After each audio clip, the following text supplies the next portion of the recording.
रहने की जरूरत है। वर्षों तक देश की सत्ता में माओवादी सोच के लोग गलियारों में अपनी जगह बना करके बैठे थे। सरकारी कमेटियों में सलाहकार के रूप में भी ये माओवादी सोच ने नीतियों को प्रभावित किया था। मेरे प्यारे देशवासियों, जंगलों में हमें हथियारी नक्सलों का खात्मा बुलाने में, उस संकट से देश को मुक्त कराने में सफलता मिली है। लेकिन हथियारी नक्सल तो गए, लेकिन दिमागी नक्सल मौके की तलाश में है।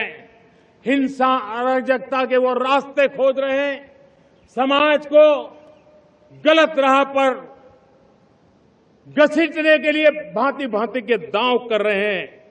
इन दिमागी नक्सलियों को पहचानना होगा, इन दिमागी नक्सलियों को आइसोलेट करना होगा और राष्ट्र को विकसित राष्ट्र बनाने की मुख्य धारा की ओर देश की युवा पीढ़ी को जोड़ना होगा। मेरे प्यारे देशवासियों, ऐसा लगता है हमारे देश में फेंकने की प्रतियोगिता चल रही है। फेंको, फेंकते चले जाओ। 2009-10 का कालखंड था। सिर्फ 25 लाख इलेक्ट्रिक व्हीकल हमारे देश में बिके थे। 1.5 लाख इलेक्ट्रिक व्हीकल बिके थे 2009-10 में। 1.5 लाख इलेक्ट्रिक व्हीकल। झूठ बोलो, इतना झूठ बोलो कि वो सच लगने लग जाए, मगर ऐसा होता नहीं है। लंबे समय तक ये चलता नहीं है। वो कहावत आपको याद होगी, काट की हांडी बार बार नहीं चढ़ा करती। सरकार के नैरेटिव को कब तक बेचते रहोगे? कब तक भोले भाले लोगों को थमाते रहोगे?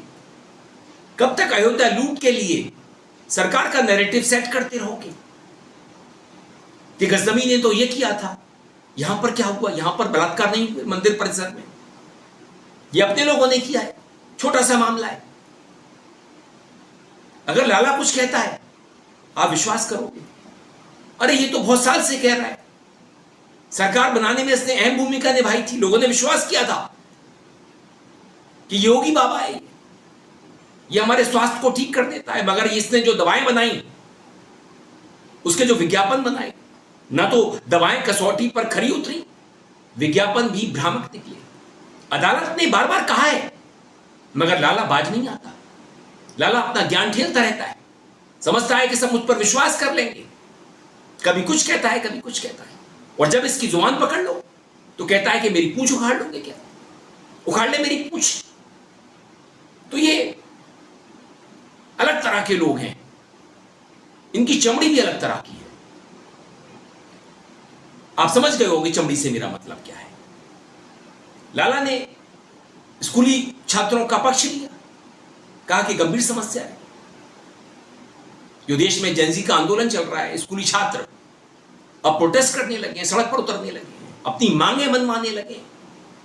इसको लेकर के लाला ने सकारात्मक रुख अपनाया। चारों तरफ देश में हंगामा है।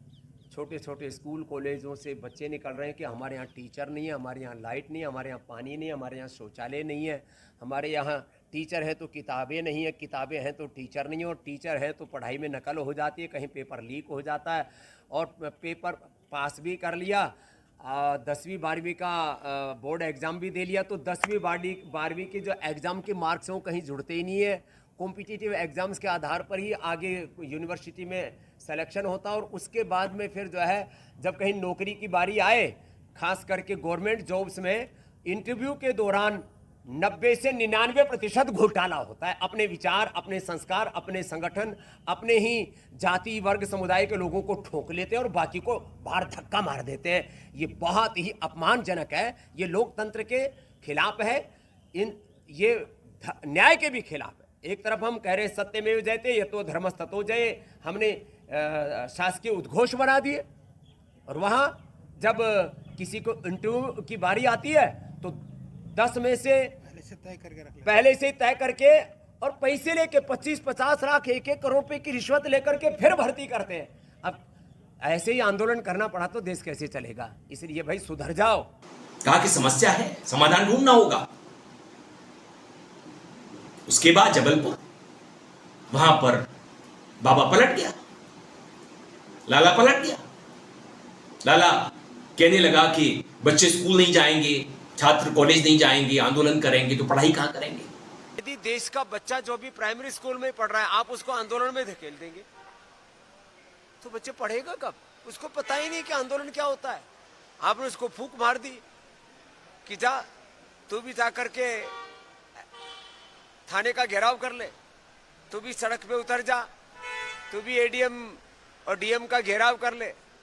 छोटे बच्चों को आंदोलनों में नहीं धकेलना चाहिए, पूरी दुनिया में कहीं नहीं होता। आंदोलन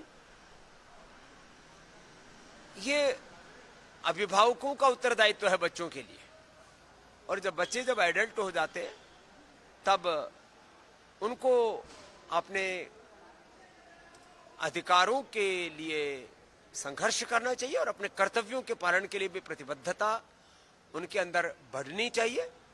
देश में अराजक आंदोलन तो नहीं, हाँ देश में संविधान की लोकतंत्र की रक्षा के लिए संवैधानिक लोकतांत्रिक नैतिक आध्यात्मिक मानवीय मूल्यों पर आधारित आंदोलन होने चाहिए। मैं इसका समर्थक हूं।